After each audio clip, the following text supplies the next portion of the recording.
Assalamualaikum warahmatullahi wabarakatuh. Bismillah walhamdulillah ala ni'matillah wa syukurillah wa la haula wa la quwata illa billah.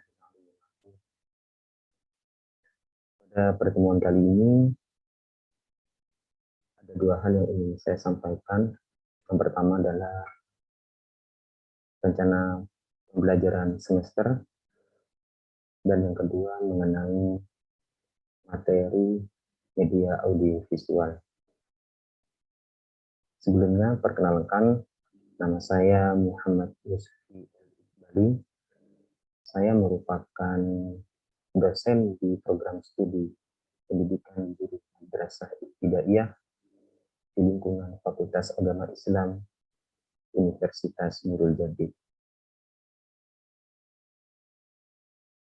Selanjutnya, RPS yang akan kita diskusikan bersama bahwa RPS ini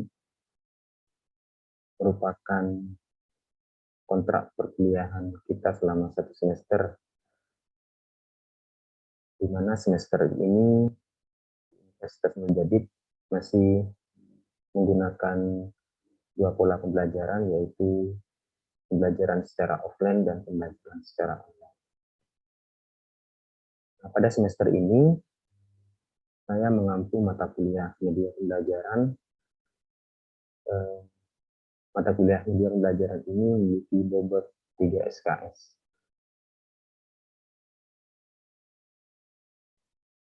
Mata kuliah ini juga dipasarkan untuk mahasiswa program studi PGMI untuk semester 6.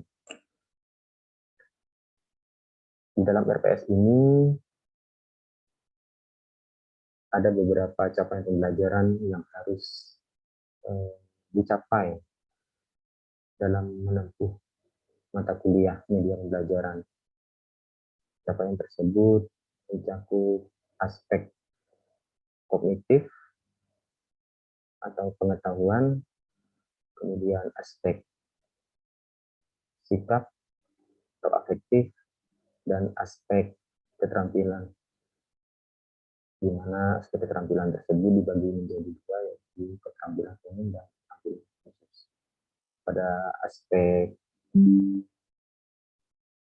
aspek sikap, diharapkan mahasiswa mampu mengaplikasikan bidang keahliannya dan mampu memanfaatkan ilmu pengetahuan, teknologi, atau seni pada bidangnya dalam penyelesaian masalah, serta mampu beradaptasi terhadap situasi yang dihadapi.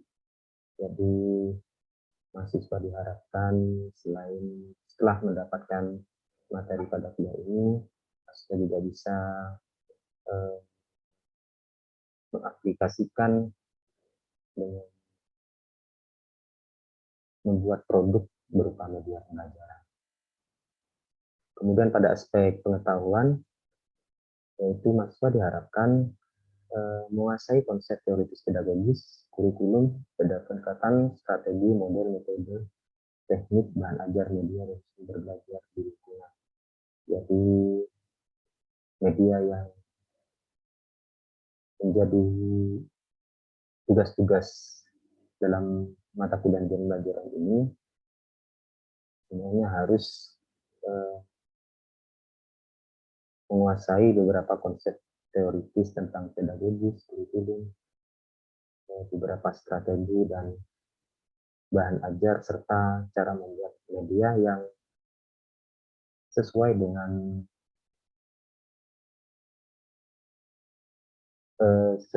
yang ada di lingkungan sekitarnya. Kemudian untuk keterampilan umum, yang pertama, teman-teman ini diharapkan mampu menguasai konsep teoritis di bidang pengetahuan secara umum, konsep dan bidang pengetahuan tersebut secara mendalam, serta mampu memformulasikan penyesuaian secara prosedural. Selanjutnya, keterampilan kedua adalah mampu mengambil keputusan yang tepat berdasarkan analisis informasi dan data, serta mampu memberikan petunjuk dalam secara mandiri dan kelompok. Jadi, keterampilan umum dalam capaian pembelajaran di mata kuliah ini selain memiliki kemampuan secara mandiri, juga mengembangkan kemampuan secara kelompok ya. Jadi ada keterampilan sosial yang ditanamkan dalam penyelesaian tugas-tugas dalam mata kuliah.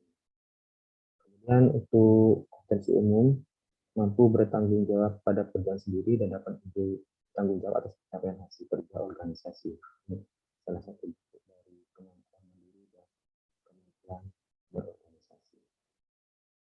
Dan untuk keterampilan khusus, diharapkan teman-teman mampu melakukan konsentrasi dan studi ilmu pendidikan dalam merencanakan, melaksanakan pembelajaran dengan teks sesuai dengan permasalahan di kelas, laboratorium. Yang kedua adalah kemampuan menerapkan pedagogi spesifik untuk mempelajarkan konsep bidang studi dengan pertimbangan sifat karakteristik konsep sebagai implementasi teknologikal pedagogikal konten. Nah, itu adalah beberapa pelajaran yang harus dicapai pada mata kuliah yang dipelajari. Kemudian dari beberapa capaian tersebut diformulasikan ke dalam capaian pembelajaran mata kuliah. Di sini ada 3 capaian pembelajaran mata kuliah. Yang pertama, mahasiswa mampu menyusun materi, struktur, dan konsep bidang keilmuan yang mendukung serta sejalan dengan kebutuhan atau SD. Jadi, pembelajaran mata kuliah adalah mahasiswa nanti bisa menyusun materi, kemudian menyusun struktur dan konsep bidang keilmuannya, ini harus menyesuaikan dengan karakteristik anak madrasah ibtidaiyah atau di sekolah dasar.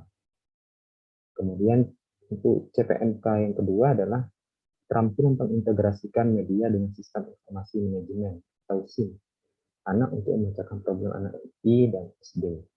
Jadi selain bisa menyusun materi dan konsep, maka mahasiswa diharapkan memiliki keterampilan dalam hal mengintegrasikan materi yang dibuat dengan membuat media pembelajaran yang sesuai dengan karakteristik anak. Selanjutnya adalah CPNK yang ketiga, terampil merancang dan mengimplementasikan media pembelajaran yang dapat memotivasi perkembangan anak SD.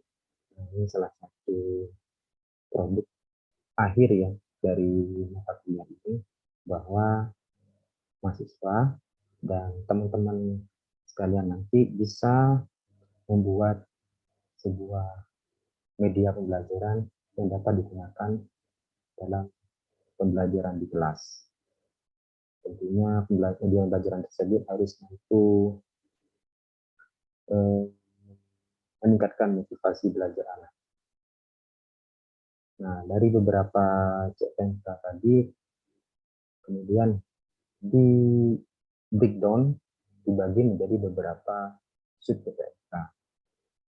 Ini ada 13 sub CPNK. Yang pertama adalah mendeskripsikan konsep media pembelajaran, kedua mendeskripsikan landasan media pembelajaran, selanjutnya prinsip, kemudian mendeskripsikan kronologi dan klasifikasi media, kemudian mendeskripsikan fungsi media pembelajaran, mendeskripsikan model media, kemudian pentingnya pengintegrasian media dengan teknologi dalam pembelajaran.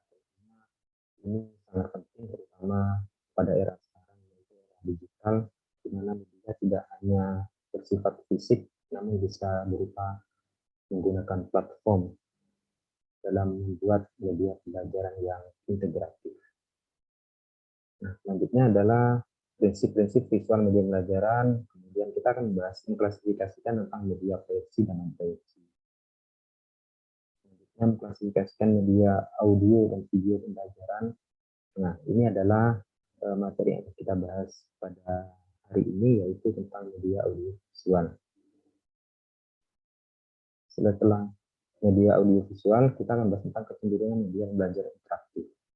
Kita di sini harus memiliki analisis seperti apa kecenderungan penggunaan media era digital saat ini. Pada pertemuan terakhir, kita akan mencoba untuk mahasiswa membuat dan merancang media pembelajaran. Adapun deskripsi setiap mata kuliah di sini adalah mata kuliah ini adalah mata kuliah wajib.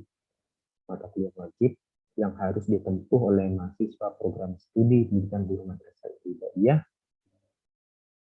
Ini sebagai manifestasi ya, bukan sebagai kemampuan dasar dalam mengelola pembelajaran. Jadi tidak hanya bisa mengajar, tapi mahasiswa PDMI nantinya juga bisa membuat media pembelajaran secara mandiri tanpa ketergantungan terhadap media pembelajaran yang sudah tersedia. Tentunya selain media pembelajaran itu relatif murah karena dibuat sendiri, dan bahan-bahannya juga sebagian besar akan menjadi bahan yang ramah lingkungan atau bahkan menjadi bahan yang terbuat dari bahan habis pakai ya, seperti bisa mendaur ulang kembali bahan-bahan yang awalnya tidak bernilai sehingga menjadi bernilai dan berbentuk media pembelajaran. Nah, kemudian dari deskripsi singkat mata kuliah tersebut, selanjutnya materi dalam pembelajaran di media pembelajaran ini meliputi teknologi media dan belajar, yang kedua adalah sistem media pembelajaran, yang ketiga pemanfaatan media, yang keempat integrasi media dan teknologi dalam pembelajaran, yang kelima prinsip-prinsip visual dalam belajar, yang keenam multimedia, selanjutnya pembelajaran jarak jauh. Nah, ini sudah mulai diimplementasikan sekarang ya. 2 tahun kemarin kita sudah membiasakan pembelajaran jarak jauh walaupun berbasis online dengan platform Zoom atau Google Meet dan segala macam. Kemudian media visual, selanjutnya adalah ragam media proyek. Ini ragam media proyek ini maksudnya media yang proyeksi atau non proyeksi. Selanjutnya media audio, kemudian media audiovisual, kecenderungan media pembelajaran komputer dan multimedia, dan terakhir adalah produksi media.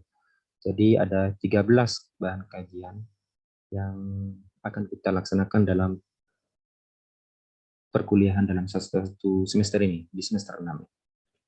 Untuk referensinya ada beberapa yang bisa saya sajikan di sini. Ada bukunya Sri Anita tentang strategi belajar di SD, dan juga media pembelajaran, buku milik Asra Komputer dan Media Pembelajaran di SD, kemudian milik Pak Bali tentang ragam media pembelajaran. Nah, di sini buku ini sangat menarik karena di sini buku ini bisa membahas tidak hanya teoritis, namun ada desain produksi dan bagaimana implementasinya ketika digunakan di kelas. Tentunya untuk tingkat anak madrasah ibtidaiyah. Saya juga mengutip dan merujuk pada buku Heinrich yang berjudul Instructional Technology dan Media for Learning.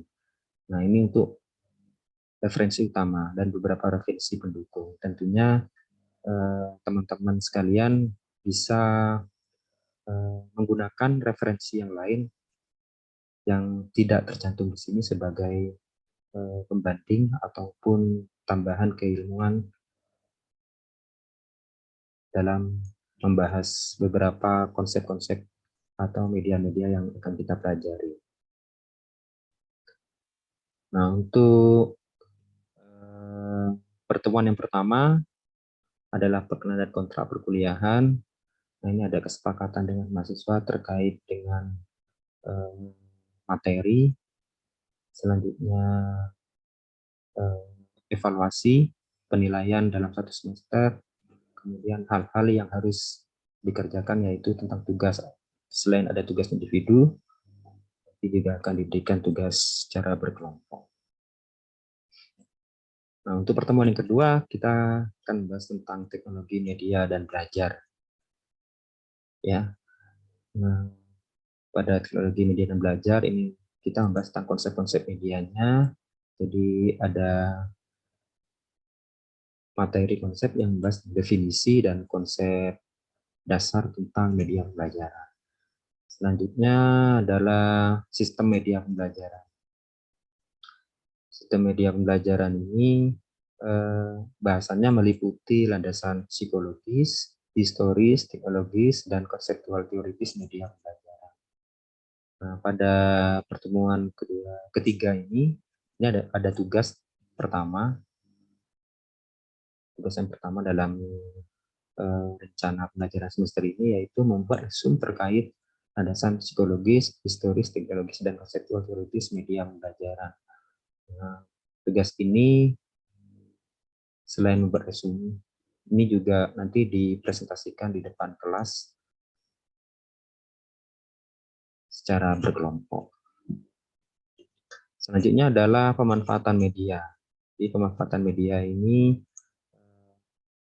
kita akan membahas tentang bagaimana prinsip-prinsip pemilihan media yang baik. Ya, jadi bagaimana cara memilih media yang baik. Tentunya media yang baik itu apabila sesuai dengan bahan kajian atau materi yang akan diajarkan kepada siswa. Selanjutnya kita juga akan membahas tentang penggunaan media pembelajaran. Jadi tidak hanya bisa memilih yang baik, tapi bagaimana penggunaan yang tepat ketika dalam skenario pembelajaran di kelas. Pada pertemuan selanjutnya, kita akan membahas tentang integrasi media dan teknologi dalam pembelajaran. Nah, dalam integrasi media dan teknologi pembelajaran ini ada beberapa yang harus dicapai, yaitu tentang ruang lingkup media dan teknologi pembelajaran, klasifikasinya, kemudian karakteristik dari masing-masing jenis media. Tentunya setiap media memiliki karakteristik yang berbeda, memiliki kelebihan dan kekurangannya masing-masing. Nah, selanjutnya pada pertemuan yang ke-6 kita akan belajar tentang prinsip-prinsip visual dalam belajar. Prinsip-prinsip visual dalam belajar ini kita membahas tentang fungsi media pembelajaran. Fungsi media pelajaran tentu tidak hanya pada media visual, tapi semua jenis media, yaitu media audiovisual ataupun media multimedia. Nah, pada pertemuan yang ke-7, nah ini multimedia. Kita akan membahas tentang model multimedia yang dalam pembelajaran. Artinya bagaimana bentuk multimedia yang dapat digunakan dalam pembelajaran di kelas. Nah, pada pertemuan ke-8 ini kita akan melaksanakan evaluasi tengah semester atau ujian tengah semester. Tentunya materi yang akan diujikan pada ujian tengah semester ini adalah materi yang sudah disampaikan pada pertemuan kedua, karena pertemuan pertama itu adalah kontra belajar. Jadi materi yang diujikan itu dalam lingkup pertemuan kedua sampai pertemuan ke-7. Nah, pada minggu berikutnya itu kita akan membahas tentang pembelajaran jarak jauh. Nah, pada pembelajaran jarak jauh ini hal-hal yang harus dibahas adalah tentang pengintegrasian media dan teknologi dalam pembelajaran. Jadi dalam pembelajaran jarak itu kira-kira apa saja alat-alat yang dibutuhkan, bagaimana bentuk metode pembelajarannya, bagaimana bentuk evaluasinya, seperti itu. Nah, pada pertemuan selanjutnya yaitu adalah media visual. Media visual ini akan memaparkan tentang prinsip-prinsip media pembelajaran visual. Setelah media visual, itu ada materi tentang ragam media proyek. Nah, ragam media proyek ini artinya media-media apa saja yang diklasifikasikan ke dalam media pembelajaran proyeksi dan non-proyeksi. Kemudian setelah ragam media proyek, kita akan bahas tentang media audiovisual. Nah, media audiovisual ini adalah yang akan kita bahas pada hari ini, karena pada hari ini kita sudah memasuki pertemuan yang ke-12. Maka media audiovisual ini akan membahas tentang memaparkan tentang karakteristik, pengertian, serta kelebihan dan kekurangan dari media audiovisual. Kemudian selanjutnya adalah kecenderungan media pembelajaran, yaitu komputer dan multimedia. Di sini kita akan membahas tentang kecenderungan media pembelajaran interaktif melalui komputer dan multimedia.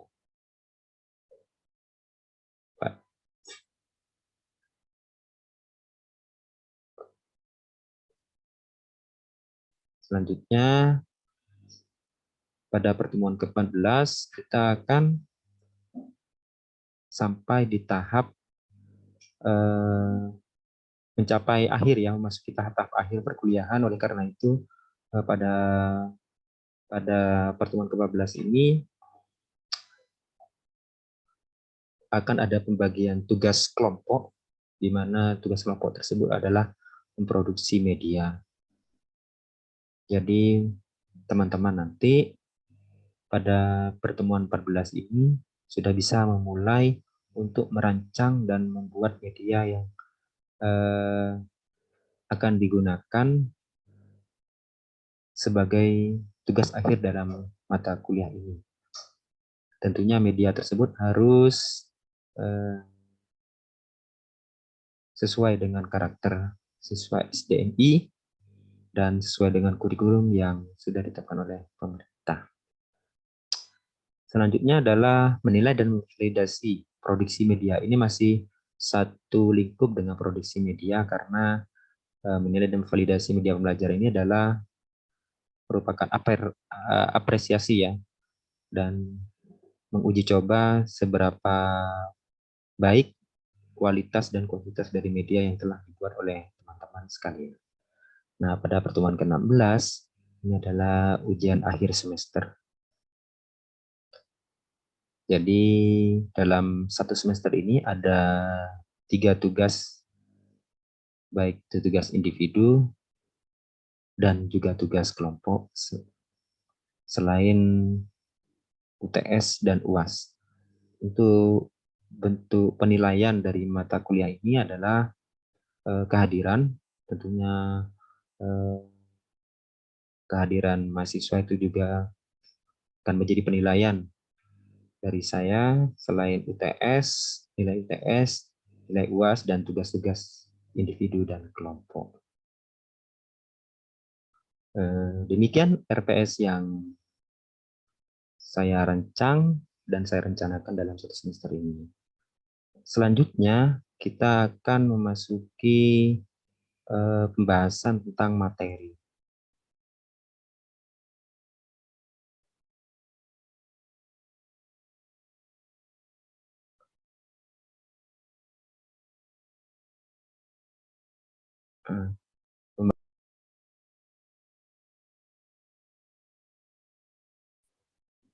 Nah, materi pada pertemuan kali ini adalah tentang media audio visual.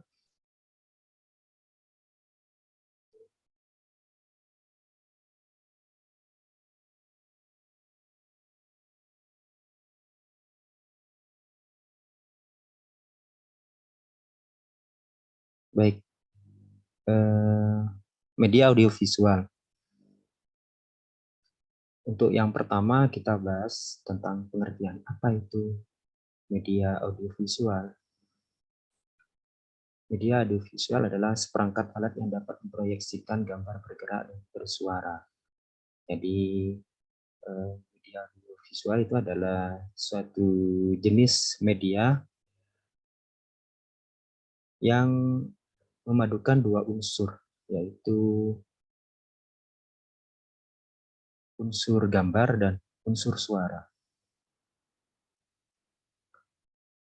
Selanjutnya, paduan antara gambar dan suara membentuk karakter sama dengan objek aslinya. Jadi, audiovisual ini adalah media yang jenisnya itu selain memadukan antara gambar dan suara, juga akan sama dengan objek aslinya. Jadi seperti rekaman video, gitu ya. Antara hasil rekaman video dengan gambar aslinya itu kan sama.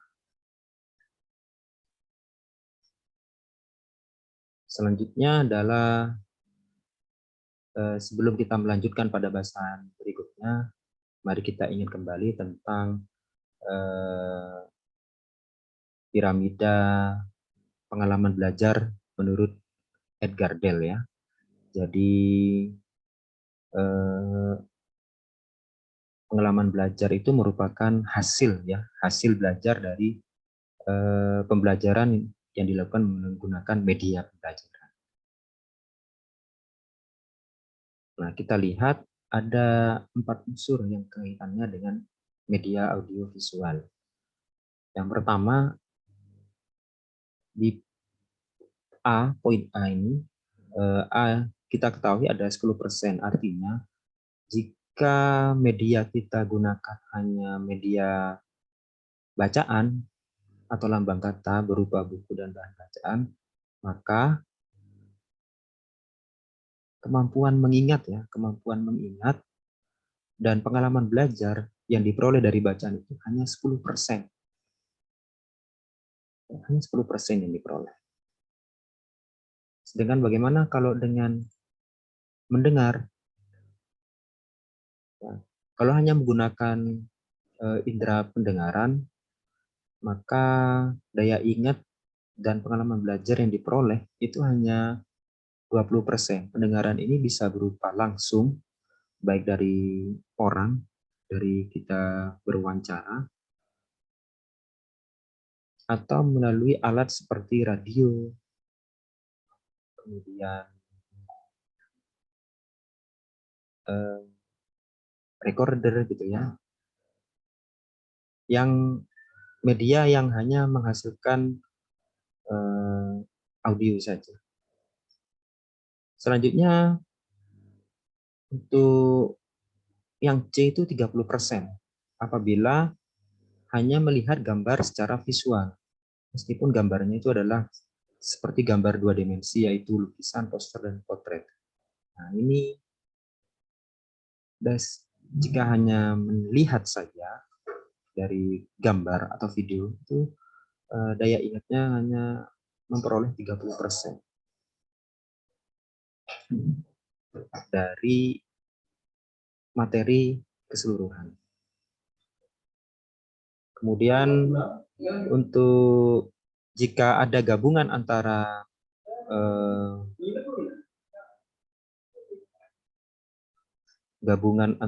gambar dan suara, maka daya ingat yang dapat diserap itu sebesar 50%. Misalkan ada pemutaran video ataupun televisi. Oleh karena itu, media audiovisual ini merupakan media yang lebih baik ya, lebih baik berkaitan dengan hasil belajar yang diperoleh siswa ketika proses belajar berlangsung. Karena kalau visual dan hanya audio saja itu masih kurang dari 50%. Selanjutnya adalah manfaat media audio visual. Yang pertama adalah memberikan dasar-dasar konkret untuk berpikir. Artinya, manfaat dari media audiovisual itu akan melatih siswa untuk bisa berpikir secara konkret. Akan memberikan kemampuan berpikir secara konkret. Jadi tidak abstrak. Dengan adanya audiovisual, maka dia akan bisa melihat dan mendengarkan, oh ternyata objeknya sama dengan yang kita lihat. Seperti itu. Selanjutnya, membuat pembelajaran lebih menarik. Ya, karena siswa itu akan tidak hanya menerima pembelajaran dari metode ceramah saja, tapi ada media yang digunakan sehingga beberapa tampilan yang disajikan oleh media audiovisual itu bergerak dan memiliki ragam suara yang menarik. Selanjutnya adalah memungkinkan hasil belajar lebih tahan lama. Ini kita kembali lagi pada slide sebelumnya terkait dengan remembering ya, daya ingat. Karena media audiovisual itu bisa mendapatkan 50% dari daya ingat, kemampuan daya ingat dan pengalaman belajar. Selanjutnya adalah memberikan pengalaman yang nyata. Nah, ini pengalaman nyata ini maksudnya bahwa meskipun siswa tidak mengalami langsung dari satu materi, misalkan dengan menampilkan media belajar. Misalkan ketika siswa tidak pernah tahu bagaimana rupa dan bentuknya hewan yang berada di laut dalam, maka dengan diputarkan film dokumenter, itu maka dia akan tahu bahwa bentuk nyata dari sebuah hewan yang jarang ditemui. Kemudian mengembangkan keteraturan dan kontinuitas berpikir. Ini karena pada media audiovisual biasanya runtut. Nah, karena runtut sehingga ini bisa melatih siswa untuk mandiri. Dia bisa membentuk pemikirannya sendiri, konstruk pengetahuannya sendiri dengan runtutan video yang dilihat. Selanjutnya membuat kegiatan belajar lebih mendalam, efisiensi dan beraneka ragam. Nah, ini kan bisa kita tidak dengan memutarkan video pembelajaran, kita tidak perlu langsung berkunjung ke satu tempat, tapi cukup menantikan videonya saja itu sudah merupakan efisiensi ya dalam hal biaya. Nah, selanjutnya ragam media audiovisual. Nah, ragam media audiovisual ini ada dua bagian, ada dua kategori. Yang pertama adalah media audiovisual gerak atau murni, dan yang terakhir adalah yang kedua media audiovisual diam. Nah, kalau media audiovisual gerak itu meliputi televisi, film bersuara, dan video, sedangkan media audio diam itu adalah sound slide. Nah, selanjutnya, apakah itu televisi? Televisi adalah media telekomunikasi yang berfungsi menerima siaran gambar dan suara. Jadi, media televisi itu dapat menerima siaran secara langsung dari dua unsur, yaitu gambar dan suara. Apa saja keuntungan dari menggunakan media audiovisual televisi? Yaitu menyampaikan peristiwa secara aktual dan langsung, live. Ya. Jadi televisi itu dapat memberikan informasi secara live dan terkini. Selanjutnya, jangkauannya yang luas, tidak hanya untuk satu daerah, tapi bahkan antar negara. Melalui televisi kita bisa mengetahui bagaimana keadaan geografis yang ada di negara lain. Selanjutnya, media televisi selain hiburan, selain sajian hiburan juga bisa digunakan sebagai media pembelajaran. Kita pernah tahu bahwa ada beberapa televisi yang memang fokus untuk pendidikan. Yang terakhir adalah menarik perhatian siswa, karena memang televisi memiliki keragaman acara ya, acara yang tidak hanya pada satu bidang, dari berbagai macam bidang sesuai dengan temponya, sesuai dengan waktu penayangan. Selanjutnya adalah video. Apa itu video? Video adalah teknologi pengiriman sinyal elektronik dari suatu gambar yang bergerak. Artinya video ini bisa menangkap, merekam, mentransmisikan objek yang bergerak. Apa saja keuntungan dari video itu? Pertama, mengatasi keterbatasan jarak dan waktu. Fleksibel. Yang kedua adalah replay ya, karena video pembelajaran itu dapat diulang sesuai dengan keinginan kita. Apabila kita ada hal yang belum jelas, maka bisa diulang kembali.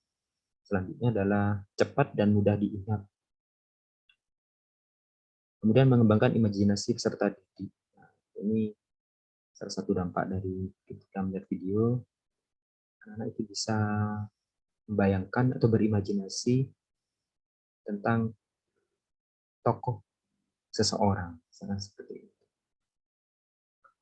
Kemudian memberikan gambaran yang lebih realistik, ya, karena objek aslinya itu ya real.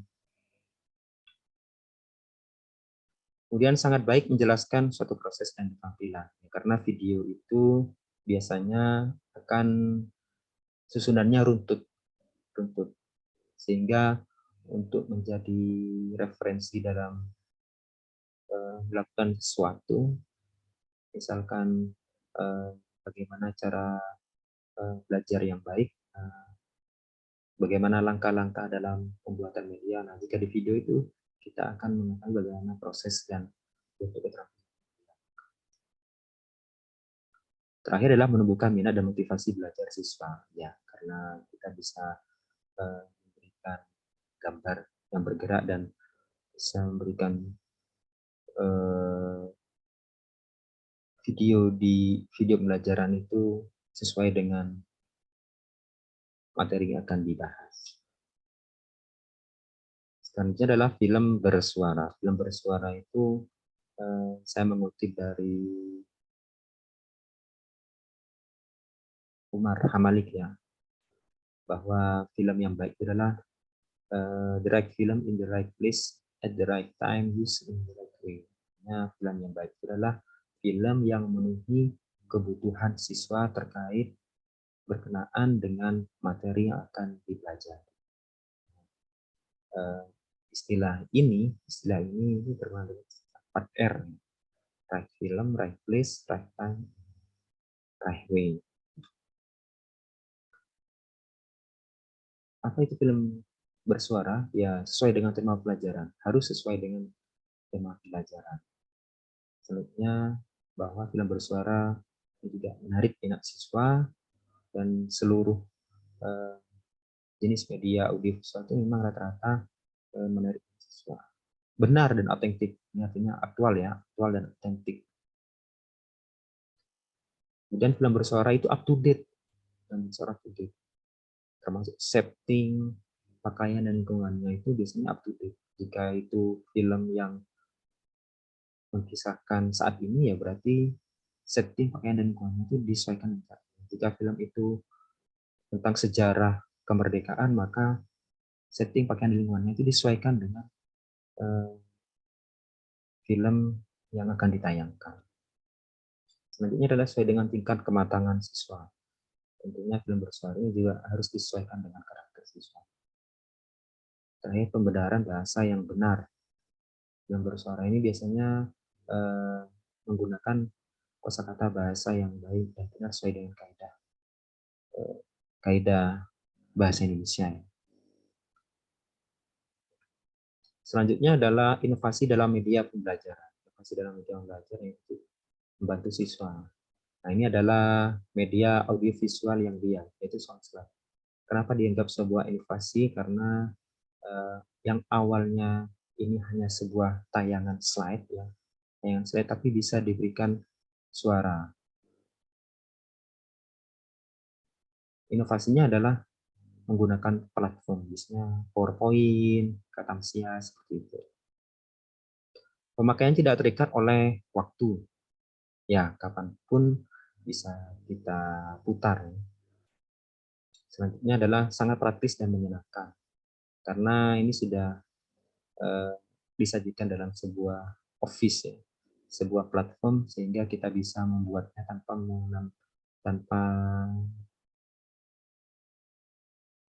memakai biaya yang mahal.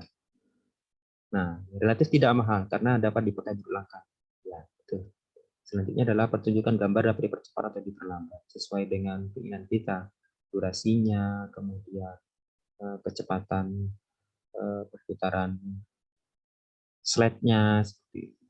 Sajinya bisa kita setting sesuai dengan keinginan. Kemudian gambar diproyeksikan secara jelas akan lebih menarik perhatian ya, karena kita bisa membuat gambar, memasukkan gambar, menginput gambar tersebut kepada PowerPoint misalkan sesuai dengan apa yang diinginkan baik oleh guru ataupun oleh siswa. Selanjutnya adalah alur pemanfaatan media. Dalam alur pemanfaatan media ini kita harus perhatikan karakteristik siswa. Tidak hanya karakteristik siswa, tapi juga karakteristik dari materi. Selanjutnya adalah tujuan pelajaran. Harus sebelum membuat media, kita harus menentukan dulu tujuan pelajaran apa yang akan dicapai. Sehingga penggunaan media itu betul-betul bisa menjembatani antara sumber belajar kepada siswa sebagai penerima. Kemudian harus menyesuaikan dengan materi pembelajarannya. Kemudian metode pembelajarannya apa, jika memang menggunakan media audiovisual video, maka kita harus menyesuaikan metode pembelajaran yang baik, apakah klasikal atau individual. Selanjutnya pengelolaan kelas. Pengelolaan kelas ini bagaimana pengupayaan pembelajaran itu, apakah media nanti dapat digunakan secara berkelompok atau secara. Selanjutnya adalah penggunaan media audiovisual dalam pembelajaran. Ini adalah sebuah langkah-langkah dalam menggunakan media audiovisual dalam pembelajaran. Yang pertama adalah kita harus mempersiapkan unit pelajaran terlebih dahulu. Kita harus menyiapkan materinya dulu. Materi apa yang akan kita sampaikan, materi apa, tujuan pembelajarannya apa, kita harus informasikan kepada siswa. Selanjutnya, media yang digunakan harus menyesuaikan dengan alokasi belajar. Jadi durasi waktunya harus disesuaikan. Jangan sampai penggunaan media itu memakan waktu yang seharusnya durasinya hanya alokasi belajarnya 45 menit, bahkan sampai 50 menit itu tidak boleh, harus kurang dari 40 menit. Selanjutnya kesiapan siswa. Kita harus betul-betul mengelola kelas bagaimana siswa itu betul-betul siap sebelum media itu kita gunakan. Kemudian pemanfaatan media dalam skenario pembelajaran. Nah, ini salah satu informasi yang harus disampaikan, apakah nanti media itu berupa media klasikal atau media individual, sehingga harus betul-betul disiapkan ya. Di pengelolaan kelasnya harus dengan baik sehingga media itu tidak dapat digunakan dengan tepat. Terakhir, evaluasi pembelajaran. Media ini juga bisa digunakan sebagai alat untuk mengetahui tingkat pemahaman siswa setelah pembelajaran berlangsung. Nah, terakhir adalah kekurangan dan kelebihan dari media pembelajaran audiovisual. Kelebihan media audiovisual itu tidak menjenuhkan. Ya, karena memang anak-anak itu lebih suka hal yang konkret meskipun itu berupa sajian gambar dan suara. Kemudian materi lebih mudah dipahami. Ya, karena jika kita ingin mengenalkan suatu objek yang jarang diketahui oleh siswa, maka kita bisa menampilkan melalui gambar dan suara sehingga mereka tahu bahwa seperti ini suara objek tersebut, seperti ini bentuk dari objek yang akan diajarkan. Kemudian penyajian pesan tidak terlalu verbalistis. Tool ini sangat membantu ya agar mengurangi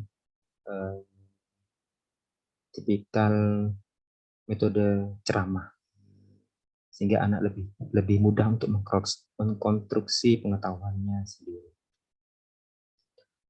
Sedang kurangannya adalah membutuhkan durasi yang panjang, betul, karena memang beberapa media itu harus diruntut harus untuk tentunya itu membutuhkan durasi yang tidak sedikit. Tidak dapat digunakan di mana dan kapan saja. Ada beberapa media yang memang alat medianya itu tidak fleksibel ya, seperti TV, televisi kan tidak mungkin kita membawa televisi kemanapun. Biaya pengadaan relatif lebih mahal. Nah, ini ada beberapa kecenderungan itu. Kemudian apabila guru pasif, siswa cenderung mengikuti visualisasi dan suara saja. Artinya dalam setiap pembelajaran guru harus tetap memberikan pendampingan selama media pembelajaran audiovisual tersebut digunakan. Baik, terima kasih atas perhatiannya. Demikian pembelajaran mata kuliah media pembelajaran ini pada materi media audiovisual. Mudah-mudahan kita diberi kesehatan, sehat jasmani dan rohani sehingga kita bisa bertemu pada pertemuan selanjutnya pada materi komputerisasi dan multimedia. Demikian saya akhiri. Wassalamualaikum warahmatullahi wabarakatuh.